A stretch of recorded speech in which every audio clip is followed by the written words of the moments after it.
What's good to the YouTube family? This your guy DJ, bless one, the best one. So Caitlin Clark does what I didn't even expect, man. Caitlin Clark speaks on a lot of her fans who are spewing so many negative things towards people who look like this right here. And I didn't think she would even do it because of her situation, but Caitlin Clark speaks on those particular fans, and boy does she goes in. Now before we start, smash that like button, hit the notification bell. You know what we do here for you guys. We make sure to give you guys the best receipts available out here. So Caitlin Clark speaks on the situation regarding her Indiana Fever team and the newfound fame, you could say, the fans who are flourishing around her. We've been reading on certain comments, actually a lot of comments on all platforms. The things that are being highlighted and said seems to be dismissed by the Stephen A. Smiths and many of the pundits, but the young woman does not hold back, and this is what she said. Asked by the Athletics' Jim Trotter about being used as a pawn in culture wars. This was her response. It's not something I can control, so I don't put too much thought and time into thinking about things like that. And to be honest, I don't see a lot of it. Like I've said, basketball's my job. Everything on the outside, I can't control that, so I'm not going to spend time thinking about that. People can talk about what they want to talk about, create conversations about whatever it is. But I think for myself, I'm just here to play basketball. I'm here to have fun. I'm trying to help our team win. Obviously, we've won 3 games, and we feel like we've been in a position to win a few more than that. And my focus is on helping us do that. But I don't pay much mind to all of that, to be honest. Asked by the Athletics' Jim Trotter about. She responded to it in the best way she could. She said it's disappointing. She told reporters, everybody in our world deserves the same amount of respect. The women in our league deserve the same amount of respect. People should not be using my name to push those agendas. Clark continued, is not acceptable. Overall, the level of hate surrounding the WNBA is disheartening for Clark. Man, look, shout out to Caitlin Clark for even speaking on the situation like that, where many others continue to dance around it. We've witnessed Gilbert Arenas and Shannon Sharp only keep creating a narrative that goes out the door to what actually the situation is. And if you guys think Caitlin Clark wasn't really going deep on a particular situation, she just catering, she actually doubled down on it and said this the very next day. Asked by the Athletics' Jim Trotter about being. I'm sorry, let me put the response. She said this league is a league I grew up admiring and wanting to be part of. Some of the women in this league were my biggest idols and role models growing up and helped me want to achieve this moment right here that I get to play in every single night. Just be a kind person and treat them how you want to be treated. It's that simple. Now, when she made this remark and spoke about it, I guess some other WNBA players, that is, they loved what she did, but wanted more of a response, such as Dejanay Carrington. She said this right here. She said, dog, how can, basically referring to Stephen A. Smith and them, dog, how can one not be bothered by their name being used to justify racism, bigotry, and misogyny, and xenophobia?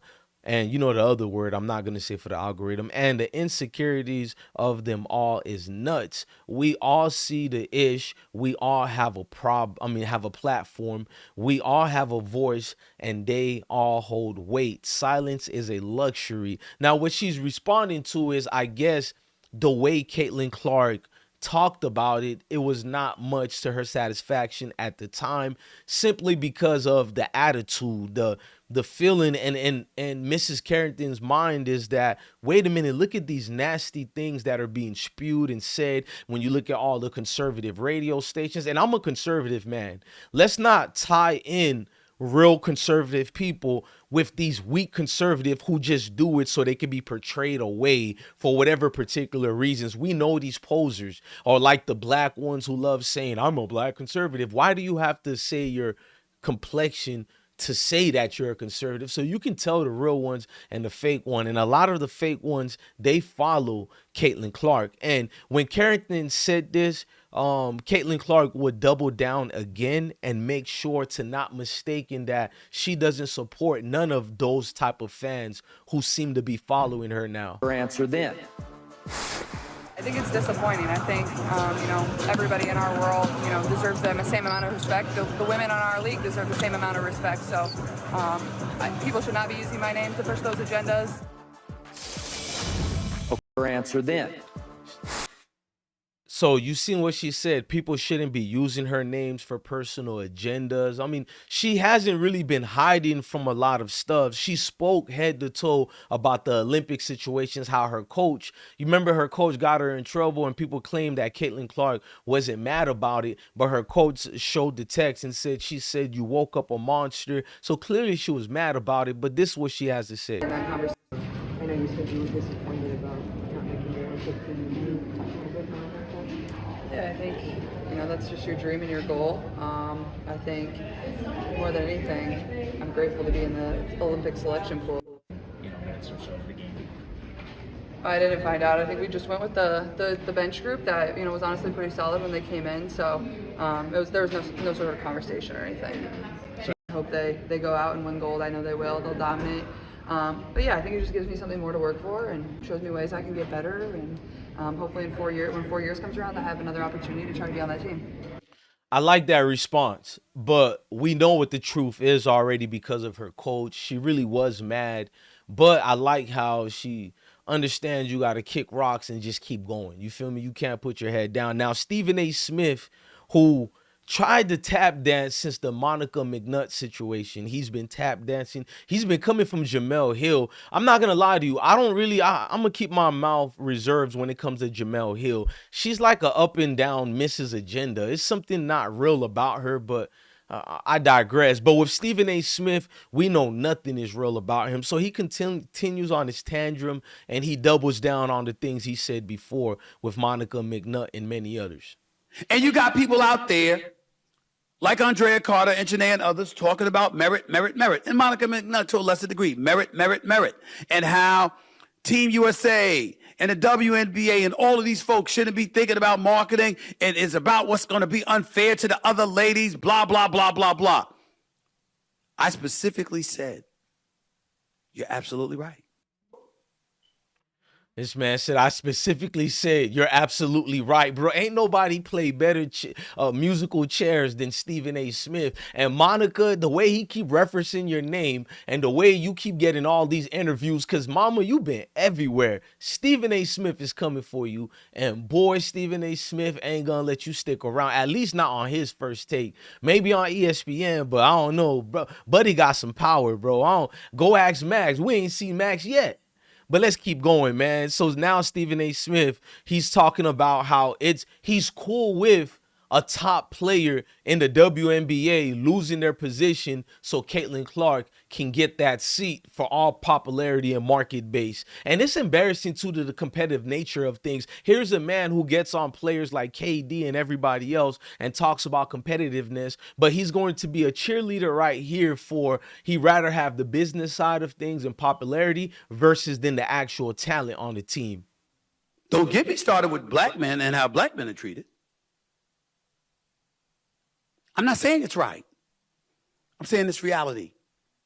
And in the end, if you told me that somebody has to get messed over for a spot on the Olympic team, so collectively they can all get paid more and they can all get a greater cachet and they can all get greater shine, I'm good with that. If you disagree, you disagree.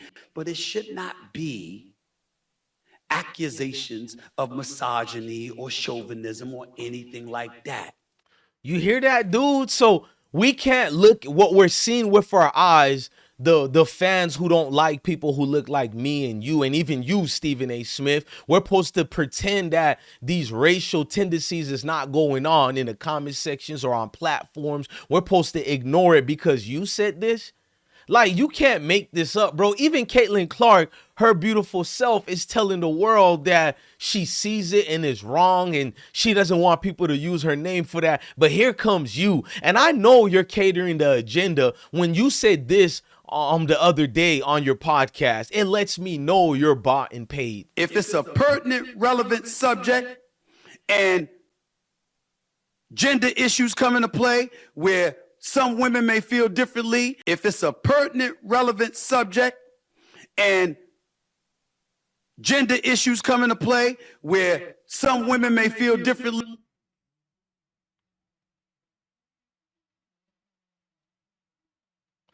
Basically, what he was saying on that before it broke up or whatever, he's willing to have these topics and subjects, but why did he had an emphasis on the gender part, which I'm not gonna get into because we're already shadow banned. But Stephen A. Smith, bro, you can't pull one on me. But let's go to Paul Pierce. He actually defends Caitlin Clark trying to speak on these situations versus what Miss Carrington alleged, that how can someone be comfortable and not speak on these things that we all blatantly see from her supporters. But Paul Pierce is going to come to her defense. Now, y'all can tell me in the comment sections if you agree with Paul Pierce or not, because I'm in the limbo of it. Let's listen. Perspective.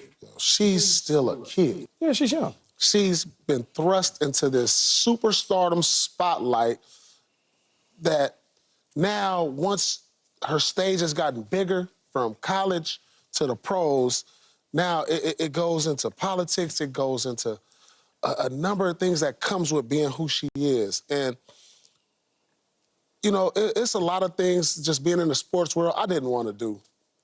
And, you know, you feel like you have a responsibility to do it. Now, when I hear her speak, she just wants to play sports. She just wants to play ball. And it's not her duty to please everybody off the court and answer all these questions because, like, I remember when these type of things happened to Michael Jordan. You know, Michael Jordan didn't speak on a lot of things people, like, thrust at him. I'm glad you brought up. He's right. These things happen to Michael Jordan, but the difference is the climate with what they're using Caitlin Clark for. They're literally using her for culture purposes and racial purposes. We can't get over that. Let's look at it. You got people who's never played basketball, never even touched the basketball, but these are the ones arguing with you and I, us real sports fans, in the comment sections. And then you got actual real sports fans who also just want to watch sports, but they can't get past their own racial bias. And so they have to say the Shanique was, they're talking about women eyelashes now, baby daddies. It's kind of low key, actually high key disrespectful. And people are pretending they're not seeing this is coming from the segment that proclaim to be Caitlin Clark fans. I'm just respecting the fact that she sees it and acknowledge it. But Perk is going to do what many other brothers who've been doing in the media, trying to keep their jobs and pretending there are groups of people literally attacking Caitlin Clark. I actually love that you have questions. I do. I do. Here's the first question. It goes to both of y'all, Monica and Shanae. I want to know this. Caitlin Clark, number one pick. Shanae, you was the number one pick. Every rookie go through their growing pains, their ups and downs, but rookies also have veterans, right, that they can lean on, and they have mentors, right? Correct me if I'm wrong, but you had Lisa Leslie in your corner. Am I right? Yes, right? Yep, absolutely. Right, so you could call her up. She could mentor you through your problems. I'm like, damn. Is anybody going to reach out to Caitlin Clark? Like, it doesn't have to be on the Fever, or is it just like every single night for the rest of her career is going to be either kill or be killed? Like, seriously. I actually love that you have questions. I do. I do. Here's the first question. It goes to both of y'all. That was disrespectful by Perkins, simply for the fact that you don't work with Caitlin Clark. How do you know if she doesn't have a veteran support or not? The interviews that she's given, you hear her saying clearly she has a lot of these older vets that she idolized growing up. So who are you to say she doesn't have someone in her corner? So you guys keep projecting thoughts and making her out to be what she's not. And that's this so-called victim. A victim of who? Last time I checked, everybody in the media is protecting her from fouls, protecting her from everything. Like, but yet here you come trumping up to secure your position at ESPN. It's disingenuous and it's not real, Perk. And you're many of the people who I kind of defend. I see what they say to you in the comment sections. A lot of the fans don't like you because you speak in a Southern dialect.